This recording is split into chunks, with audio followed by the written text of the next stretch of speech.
હવે આજે આપણે 27મી ગાથા લઈએ છીએ. 24 સુગાની સ્તુતિઓ તો થઈ ગઈ, હવે હજી બીજી એક્સ્ટ્રા વધારે છે. છૂટા પરા જેપી જને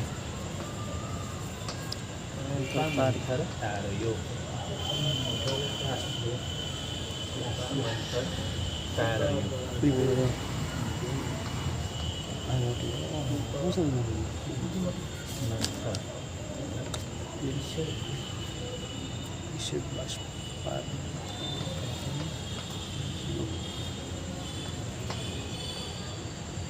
તારયો પછી વિસર્જ તારયો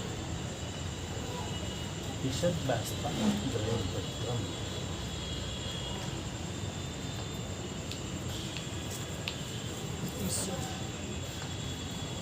દોડદો એટલે દોડદો વિસર્જ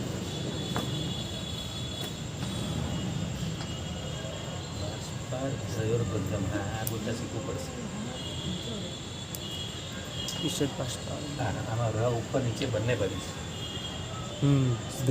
બાષ્પા દ્રવ્યોર્ભદ્રમ.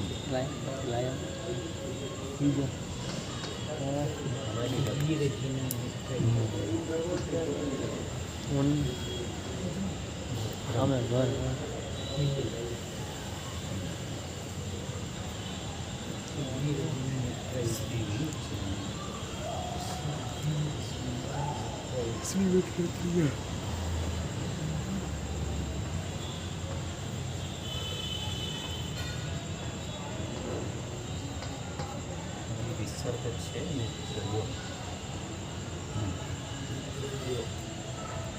હવે આ ગાથામાં ખાસ જો પ્રસંગ યાદ કરવાનો છે કે જ્યારે સંગમે એક રાતમાં 20 ઉપસર્ગો કર્યા, એના પછી પણ 6 મહિના સુધી પ્રભુની ગોચરી પાણી બધું અશુદ્ધ કરી નાખ્યું. હા, એક રાતમાં 20 ઉપસર્ગ તો કર્યા જ છે. એના પછી પણ પ્રભુની પાછળ જઈ પ્રભુને 6 મહિના 24 ઉપવાસ થયા છે. જ્યાં ગામમાં જાય, જ્યાં જાય ત્યાં જઈને ગોચરીને અશુદ્ધ કરી નાખે.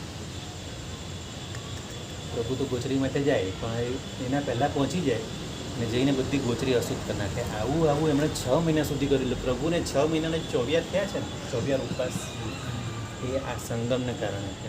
અને એના પછી એક બીજા તો પેલા 5 મહિનાના 25 દિવસ, એ ચંદનમાળાવાળું, પેલું અભિગ્રહવાળું. આવી રીતે 2 વાર, 6 મહિના અને 5 મહિના 25 દિવસ. એમાં 6 મહિના એક આ સંગમને કારણે. હવે એ જ વાત કરી દો છો. હવે આગળ એ જ ચાલે છે.